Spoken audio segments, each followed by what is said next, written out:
আসসালামু আলাইকুম এভরিওয়ান। বাবা ছায়া গল্পের চতুর্থ পার্ট। তো চলো বেশি কথা না কইয়া গল্প শুরু করা যাক। সাথী বলল, দোস্ত আমি রাজকে ভালোবাসি, আর তুই রাজকে বলবি সাথী তোমাকে ভালোবাসে। বলবি বল। কথা বলল, রাজ তো বিবাহিত, একটা মেয়েও আছে, কিভাবে সম্ভব বল। শোন না দোস্ত, তুই তো দেখতে অনেক ভালো, রাজের চেয়েও অনেক ভালো ছেলে পাবি। সাথী বলল, না রে দোস্ত, রাজকেই আমার চাই। আর যতটুকু জেনেছি রাজের স্ত্রী নেই, মারা গিয়েছে। কথা বলল, আচ্ছা দোস্ত আমি বলবো, এবার খুশি? সাথী বলল, লাভ ইউ দোস্ত, আমি জানতাম তুই আমাকে হেল্প করবি। জানিস কথা, রাজ আমার চোখ খুলে দিয়েছে। তারপর রেস্টুরেন্টের সব ঘটনা খুলে বলল সাথী। কথা বলল, ও এটাই বুঝি প্রেমে পড়ার কারণ? সাথী বলল, বলতে গেলে তাই। আমি কয়েকদিন আর ঘুমাতে পারিনি। দোস্ত বলবি কিন্তু মনে করে। কথা বলল, আচ্ছা বলবো নি। সাথী বলল, আসি তাহলে। আচ্ছা।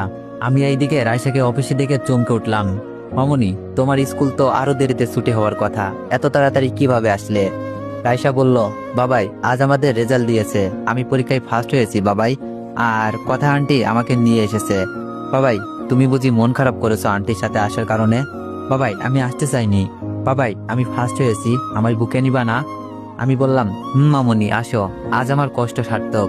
রাইসাকে বুকে নিয়ে চোখের পানি ঢেলে দিলাম। হঠাৎ দরজার ওপাশে কারোর উপস্থিতি টের পেলাম। চেয়ে দেখি কথা ম্যাডাম, হাতে একটি মেডেল।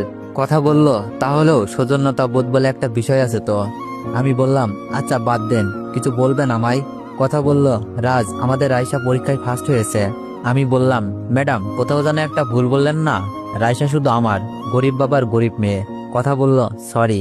আমি বললাম, ইটস ওকে। কথা বলল, এই যে রাইসার মেডেল। ধন্যবাদ। কথা বলল, রাজ বিকালে আমার সাথে একটু দেখা করতে পারবে? আমি বললাম, সরি ম্যাডাম। কথা বলল, আচ্ছা রাজ, আমাকে কি ক্ষমা করা যায় না? আমি বললাম, আশ্চর্য, কিসের ক্ষমা? কথা বলল, ওই যে সেদিন চড় মেরেছিলাম। আমি বললাম, আরে ম্যাডাম, ওইটা আপনি এখনো মনে রেখেছেন? ভুলে যান, আমরা গরিব তো, ওইসব খেয়ে অভ্যাস আছে। আর আপনি সেদিন ঠিক কাজটাই করেছিলেন, চোখে আঙুল দিয়ে বুঝিয়ে দিয়েছেন আমি কে। কথা বলল, রাজ প্লিজ আর বলো না, আমাকে ক্ষমা করে দাও। আর তোমার কথাই ঠিক, নিলয় একটা প্লে বয়। আমি কিছু না বলে মুচকে আসলাম। কথা বলল, রাজ ক্ষমা করেছো তো আমায়? আমি বললাম, এবার আমি আসি। অফিস শেষ করে বাসায় এসে রায়সার পছন্দের খাবার রান্না করে যখন বাবা মেয়ে খেতে বসছি, এমন সময় রায়সা বলল, বাবাই আজ মম থাকলে অনেক খুশি হতো তাই না, আমি যে ফার্স্ট হয়েছি। আচ্ছা বাবাই, আমাকে কি মম কুড়িয়ে পেয়েছিল, এই জন্য আমাকে তোমার কাছে রেখে চলে গিয়েছে? জানো বাবাই, আজকে রাফির মা যখন রাফিকে টিফিন খাইয়ে দিচ্ছিল, তখন আমার মমের কথা খুব মনে পড়ছে। রাফিকে ওর মম কত ভালোবাসে, ওকে আদর করে খাইয়ে দিয়ে কোলে তুলে নিয়ে পাপ্পি দেয়। জানো বাবাই, সবাই বলে আমার মম নেই। রায়সার কথা শুনে দু চোখ বেয়ে পানি ঝরছে, বুকের ভেতরে কষ্টটা নতুন করে ভেসে উঠছে। রিয়ার কথা খুব মনে পড়ছে। রায়সা যখন রিয়ার গর্ভে ছিল, তখন রিয়া বলেছিল, জানো রাজ, আমার মেয়ে হলে কখনো তার চোখে জল আসতে দিব না, আমার মেয়ের খাবার চামচ হবে আমার হাত। আর সেই রিয়া রায়সাকে রেখে চলে গেছে, ছিন্ন করেছে আমাদের পবিত্র ভালোবাসাকে। রায়সা বলল, বাবাই তুমি কাঁদছো? কেঁদো না বাবাই, আমি এই কান ধরছি। সরি বাবাই, আমার ভুল হয়ে গেছে, মনে ছিল না, মমের কথা বলে ফেলেছি। রায়সা বলল, বাবাই হা করো, তোমায় খাইয়ে দিই। আর কেঁদো না তো, হা করো। আমি বললাম, আচ্ছা। মায়ের মতো পরম যত্নে রায়সা খাইয়ে দিচ্ছে। মুহূর্তের মাঝে শত কষ্ট ভুলে গেলাম। রাতে ঈশান নামাজ পড়ে বিছানায় গা এলিয়ে দিতেই ঘুমের রাজ্যে হারিয়ে গেলাম। ফরজের আজান শুনেই ঘুম ভাঙলো। ঘুম থেকে উঠে নামাজ পড়ে কিচেনে চলে গেলাম। ব্রেকফাস্ট রেডি করে রায়সাকে স্কুলে চলে গেলাম। লাঞ্চ টাইমে পিয়ন বলল, ম্যাডাম তার রুমে ডেকেছে। আমি ফাইলের কাজ শেষ করে ম্যাডামের রুমে যেতেই ম্যাডাম বসতে বলল। কথা বলল, রাজ কেমন আছো? আমি বললাম, আলহামদুলিল্লাহ ভালো, আপনি? কথা বলল, ভালো। লাঞ্চের টাইম হয়ে গেছে, লাঞ্চ করবে না? আমি বললাম, জি ম্যাডাম, এই তো ক্যান্টিনে যাচ্ছিলাম। পিয়ন বলল, আপনি ডেকেছেন। কথা বলল, চলো না একসাথে লাঞ্চ করি। আমি বললাম, সরি ম্যাডাম, গরিবের পেটে ঘি হজম হয় না। কথা বলল, সত্যি লাঞ্চ করবে না আমার সাথে? আমি বললাম, সরি ম্যাডাম, আমি আসি। আমি ম্যাডামের রুম থেকে বের হওয়ার আগেই খাবারগুলো ফ্লোরে ছুঁড়ে মারলো। আমি আর পিছন ফিরে তাকালাম না, জানি এটা ধনীদের আবেগ। আমি ক্যান্টিনে বসে যখনই হাত ধুয়ে খেতে বসবো, এমন সময় কথা ম্যাডাম আমার টেবিলে এসে বসলো। সবাই অবাক হয়ে তাকিয়ে আছে। ম্যাডাম ক্যান্টিনে? আমি না খেয়ে যখন উঠে পড়বো, এমন সময় ম্যাডামের হাতটা আমার হাতের উপর এসে পড়লো। কথা বলল, রাজ, মালিক শ্রমিক কি একসাথে বসে খেতে পারে না? ইসলাম কি আমাদের এই শিক্ষা দেয়? আমি ম্যাডামের দিকে তাকিয়ে দেখি ম্যাডামের চোখে পানি টলটল করছে। আমি কোনো রকম খাবার শেষ করে স্কুলে চলে গেলাম। রায়সাকে বাসায় রেখে আসতে চাইলেও আমার সাথে জেদ করে অফিসে এসে পড়লো। আমি অফিসের জরুরি একটি ফাইলের কাজ করছি, আর রায়সা অফিসের বাকি কলিগদের সাথে গল্প করছে। ফাইলটা রেডি হয়ে গেলে আমি কথা ম্যাডামকে দিতে আসতে যাই। কথা ম্যাডামের রুমে ঢুকতেই জোরে সুরে একটা ধাক্কা খাই। হাতে থাকা ফাইলটা ছিটকে পড়ে যায়, আর আমার উপর কেউ একজন পড়ে। সেই দেখি সাথী। মাথায় প্রচন্ড আঘাত লাগে, আমি উঠতে পারছি না। হঠাৎ ছাতি যা করলো তার জন্য মোটেও প্রস্তুত ছিলাম না। ছাতি তার ঠোঁট জোড়া আমার ঠোঁটে লাগিয়ে দেওয়ার আগেই ছাতিকে ধাক্কা মেরে সরিয়ে দিলাম। ছাতির ঠোঁট জোড়া আমার ঠোঁটে স্পর্শ না করলেও গাল স্পর্শ করে যায়। ছাতি আমার উপর থেকে উঠে উন্না ঠিক করছে, আর কথাকে বলছে, ছি, লজ্জা করে না অসভ্যতামি করতে? দোস্ত দেখ না, তোর অফিসের কর্মচারী আমাকে কিস করতে চায়, জোর করে আমার এই বলে কান্না করে দেয়। কথা আমার দিকে তাকিয়ে দেখে আমার গালে লিপস্টিক লেগে আছে। আমি কোনো রকম উঠে দাঁড়াতে কথা আমার গালে কয়েকটা চর বসিয়ে দিয়ে বলল, ছি, লজ্জা করে না মেয়েদের সাথে অসভ্যতামি করতে?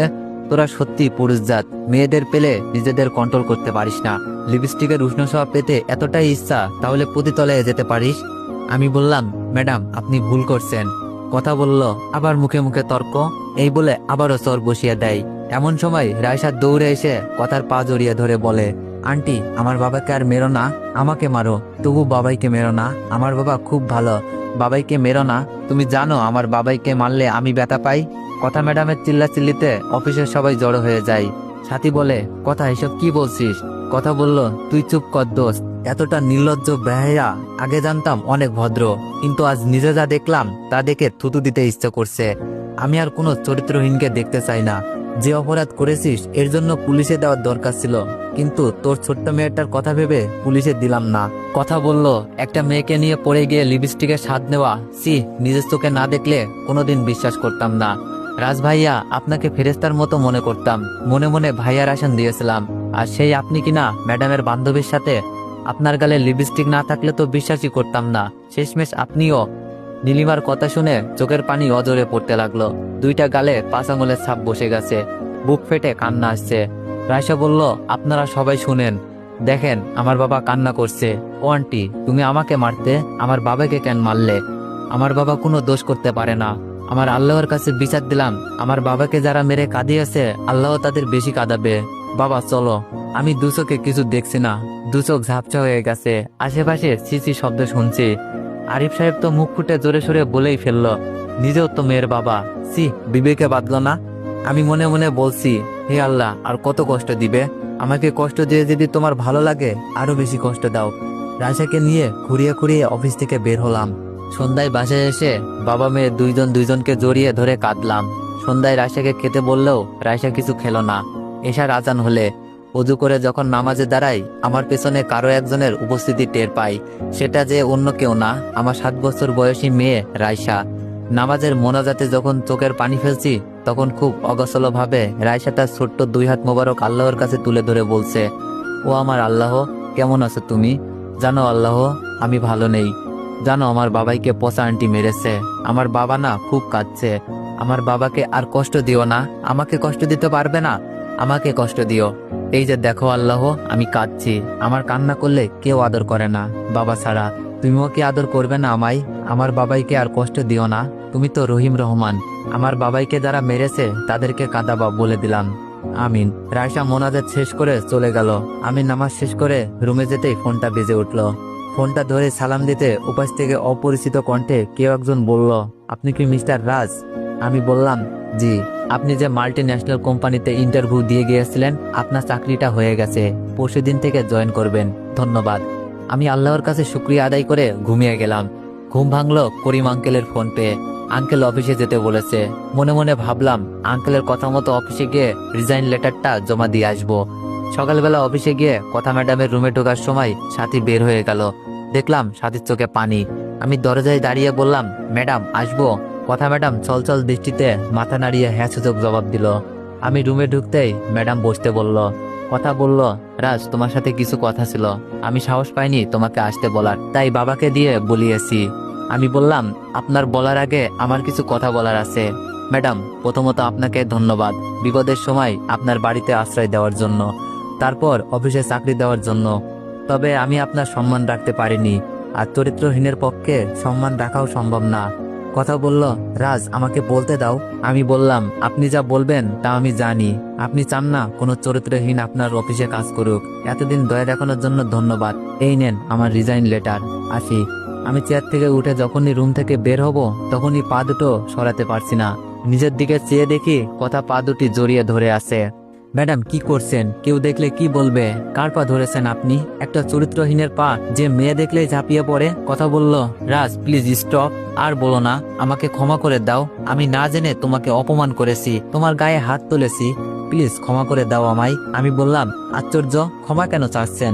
আপনি ঠিক কাজ করেছেন। প্লিজ ম্যাডাম, কেউ দেখার আগে পাটা ছেড়ে দেন। কথা বলল, রাজ তুমি যতক্ষণ পর্যন্ত ক্ষমা না করবে ততক্ষণ পর্যন্ত পা ছাড়বো না। আমি বললাম, ম্যাডাম, গরিবরা মনে রাগ পুষে রাখে না। তারা জানে বড় লোকদের চর খাওয়ার জন্যই হয়তো তাদের জন্ম।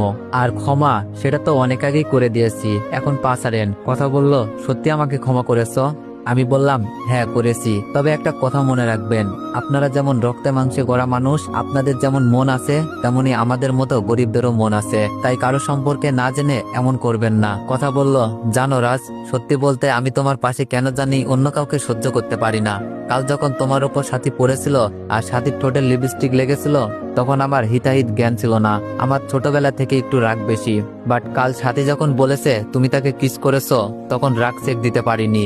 জানি তোমার প্রতি আমার কোনো অধিকার নেই, তারপরেও এসব আমার সহ্য হয় না, খুব কষ্ট হয়। জানো কাল রাতে যখন সাথী ফোন দিয়ে বলল, দোস্ত তোমার না সাথী নিজের ইচ্ছায় তোমার উপর পড়ে গিয়েছিল আর সাথী নিজের ইচ্ছায় তোমাকে কিস করতে গিয়েছিল, তুমি ওকে সরিয়ে দিয়েছিলে। সাথী মজা করেই আমাকে বলেছিল তুমি ওকে কিস করেছো, কিন্তু আমি সেটা বুঝতে না পেরে তোমাকে সবার সামনে অপমান করেছি। সাথী কাল সবার সামনেই বলতে চেয়েছিল কিন্তু পারিনি। প্লিজ রাজ, আমাকে ক্ষমা করে দিও। আমি বললাম, আচ্ছা রিজাইন লেটারে সাইন করে দিলে খুশি হতাম। কথার চোখ দিয়ে পানি পড়বে পড়বে ভাব। এমন সময় সাথী এসে বলল, দোস্ত রাজকে নিয়ে একটু তোর রুম থেকে বেরো। কথা আমাকে নিয়ে তার রুম থেকে বের হতেই দেখে অফিসের সব স্টাফরা দাঁড়িয়ে আছে। আমি সবাইকে দেখে চমকে গেলাম। সাথী বলল, হঠাৎ কর্মচারীদের মাঝে একজন বলে উঠল, চরিত্রহীন লোকটা আবার কেন এসেছে? সাথী কথার কাছে এসে বলল, আপনাদের সবাইকে আমি চিনি না, আপনারা হয়তো আমাকে চিনেন না। যাই হোক, আমি সাথী, তোমাদের ম্যাডামের বান্ধবী। তোমরা মিস্টার রাজকে তো চিনো, সবাই তাকে চরিত্রহীন বলেই চিনো, তাই না? আমি সাথীর কথা শুনে মাথাটা নিচু করে ফেললাম। সাথী বলল, শুনেন তাহলে, আপনারা সেই চরিত্রহীন রাজকেই আজ সবার সামনে বলছি আমি রাজকে ভালোবাসি। বলতে গেলে নিজের থেকেও বেশি ভালোবাসি। সবাই একে অপরের দিকে তাকাচ্ছে। কথা ম্যাডামের দিকে তাকিয়ে দেখি ম্যাডাম কেমন জানি রাগে ফুলতেছে, কিন্তু কিছু করার নেই। সাথী বলল, কি হলো, আপনারা অবাক হলেন? একটা চরিত্রহীনকে কেন নিজের থেকে ভালোবাসি? তাহলে শুনুন, রাজ কালকে আমাকে কিস করেনি। আমি রাজের উপর পড়ে গিয়ে যখনই কিস করতে চেয়েছিলাম তখনই সে মুখ সরিয়ে নেয়, আর ফলস্বরূপ রাজের গালে লিপস্টিকের দাগ বসে যায়। কিন্তু আমি উঠে গিয়ে কথাকে বলি রাজ আমাকে জোর করে কিস করেছে। আমি কথাটা মজা করেই বলেছিলাম, কারণ কথা জানতো আমি রাজকে অনেক আগে থেকেই ভালোবাসি। কথাকে বলতেও বলেছিলাম যে রাজকে বলিস আমি ওকে ভালোবাসি। আর গতকাল কথা আমার মজাকে নিয়ে এত বড় একটা ঘটনা করে ফেললো। আমি পরে বলতে চেয়েছিলাম, বাট কথা আমার কথা শুনেনি। পরে আপনাদের সবার সামনে বলার সাহস হয়নি। আর আপনাদের সহকর্মী কোনো চরিত্রহীন নয়, চরিত্রহীন কেউ থাকলে আমি। আজ আপনাদের সবার সামনে কথাগুলো বললাম, এতে কেউ কষ্ট পেলে ক্ষমা করবেন। আর রাজ, আমি তোমাকে সবটা জেনেও তোমার পায়ের নিচে একটু আশ্রয় চাই। আর রাজ, আমি তোমার সবটা জেনেও তোমার পায়ের নিচে একটু আশ্রয় চাই, দিবে? কথা বলল, এই সাথী কি বলছিস এইসব? রাজের মেয়ে আছে, তোর বাবা মা মানবে না, পাগলামি করিস না। সাথী বলল, কথা আমি সবটা ভেবেই বলছি, আমার প্রকৃত আশ্রয় রাজের পায়ের নিচে। রাজ, আর সবার সামনে বলছি আমি তোমাকে ভালোবাসি, তোমার বুকে একটু জায়গা দিবে? এই বলে যখনই সবার সামনে রাজের হাতটা ধরে সাথী, তখনই আমি সাথের গালে চর বসিয়ে দিলাম। লজ্জা করে না এতগুলো মানুষের সামনে ভালোবাসার কথা বলতে? ভালোবাসা কি আপনার বাবা মাকে জিজ্ঞেস করেন। আর থাপ্পড়টা দিলাম আপনার পাগলামোর জন্য।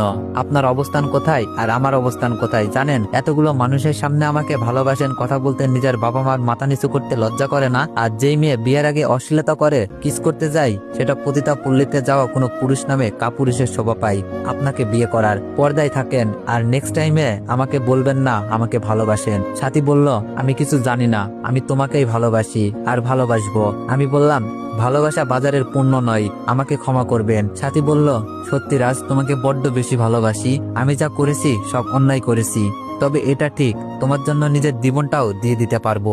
একদিন আমি প্রমাণ করে দিব তুমি শুধু আমার।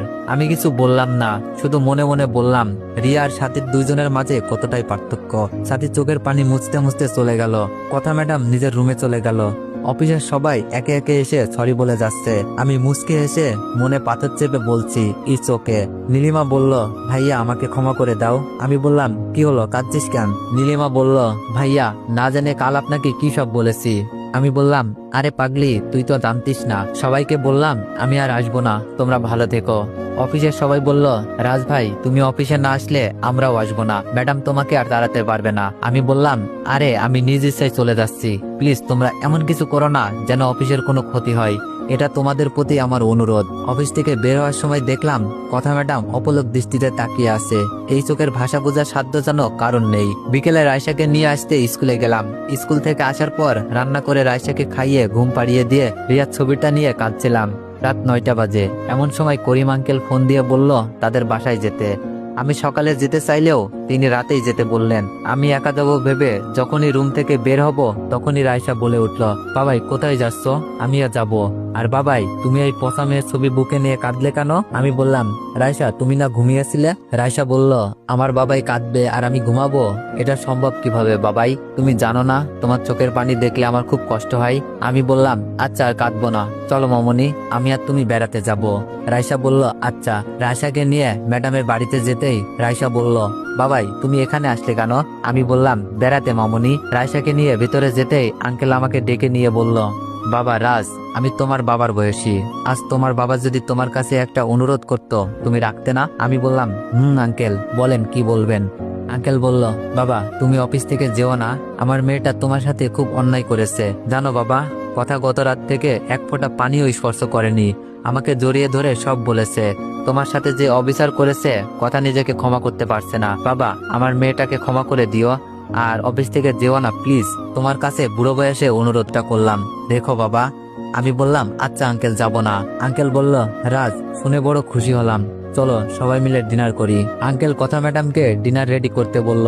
ডিনার শেষ করে আঙ্কেলের সাথে কথা বলতে বলতে রাত প্রায় 12টা বেজে যায়। আঙ্কেল থাকতে বললেও রায়সাকে নিয়ে চলে আসি। একটা রিক্সা করে যখনই আসছিলাম হঠাৎ রাস্তার পাশে একটা কার দাঁড়ানো দেখি। আর একটু সামনে যেতেই গলির মুখে মেয়ে কণ্ঠে বাঁচাও বাঁচাও বলে চিৎকার শুনলাম। রিক্সাওয়ালাকে দাঁড়াতে বললে রিক্সাওয়ালা দাঁড়ালো। রায়সাকে রিক্সায় রেখে গলির মুখে নতুন বিল্ডিং এর কাজ চলছে, সেখানে 3জন ছেলেকে দেখলাম একটা মেয়েকে জোর করে রেপ করার চেষ্টা করছে। আমি কি করব ভাবতে পারছি না। বিল্ডিং স্লাইডে পড়ে থাকা একটা 2 হাত লম্বা কাঠ দিয়ে একজনের শরীরে বাড়ি দিতেই বাকি 2জন আমার দিকে তেড়ে আসে। কাঠ দিয়ে কয়েকটা এলোপাতারি বাড়ি মারতেই রিক্সাওয়ালাও এসে পড়ে। তারা আমাদের 2জনকে দেখে ভাবে আরো মানুষ আছে। এভাবে পালাতে যাওয়ার আগেই আমাকে ধাক্কা দেয়। ধাক্কা লেগে কপালের কিছু অংশ কেটে যায়। এদিকে দেখি মেয়েটার বুকের কাপড় ছিঁড়ে ফেলেছে। বাধ্য হয়ে নিজের শার্টটা মেয়েটার গায়ে জড়িয়ে দিয়ে মেয়েটার মুখের দিকে যখনই মোবাইলের ফ্ল্যাশ মেরেছি তখনই আমার বুকের ভেতরটা কেমন করে উঠলো। সেই দেখি রিয়াকে ওঠানোর সাহস পাচ্ছি না। রিক্সাওয়ালাকে নিয়ে রিয়াকে নিয়ে রায়সাকে নিয়ে হসপিটালে নিয়ে গেলাম। ডাক্তার দেখে বলল তেমন কিছু হয়নি, ভয় পেয়ে সেন্সলেস হয়ে গেছে। নার্স এসে বলল, আপনার কি হয়? রায়সা বলে ফেললো, আমার মম হয়, আর এটা আমার বাবাই। কথাটা বলেই জিভে কামড় দিল। নার্স বলল, আশ্চর্য, আপনার কপাল থেকে তো রক্ত ঝরছে। আমি বললাম, ঝরতে দিন, এর চেয়ে বেশি রক্তক্ষরণ যে আমার বুকে হচ্ছে। নার্স বলল, কিছু বললেন? আমি বললাম, না কিছু বলিনি, চলেন আপনার কপালে কাটা অংশে ড্রেসিং করে দিই। আমি কপালে ব্যান্ডেজ করে এসে দেখি রায়সা রিয়ার মাথার কাছে এসে ঝিমাচ্ছে। আমি আর বলতে পারলাম না, মামনি এটা তোমার মম হয় না। কি যেন অদৃশ্য মায়ায় রিয়ার পাশে বসে পড়লাম। নিজের অজান্তেই রিয়ার কপালে হাত রাখলাম। কে যেন বলল, আমার মাথায় একটু হাত বুলিয়ে দিবে। আমার ঘুম আসছে না। হঠাৎ করে অতীতের কথা মনে পড়ে গেল। রিয়াকে ছোট বাচ্চার মতো মাথায় হাত বুলিয়ে না দিলে ঘুমাতো না, কিন্তু আজ তো রিয়ার উপরে কোনো অধিকার নেই। তারপরও নিজের অজান্তে রিয়ার মাথায় হাত বুলাতে বুলাতে কখন যে ঘুমিয়ে যায় খেয়াল নেই। সকালবেলা রিয়ার জ্ঞান ফিরতেই দেখে আমি রিয়ার বুকে। আমাকে দেখে যতটা না চমকে তার চেয়ে বেশি রাগ উঠে পড়ে তার। রিয়া বলল, এই ছোট লোকের বাচ্চা ওঠ। আমি বললাম, প্লিজ আর একটু ঘুমাই। রিয়া জোরে ধাক্কা মেরে বলে, এই ছোট লোকের বাচ্চা, তোর কত বড় সাহস আমার বুকে তোর মাথা রাখিস? তো এভরিওয়ান, এই ভিডিওতে 3কে লাইক কমপ্লিট করে দিলেই নেক্সট পার্ট আসবে। ধন্যবাদ।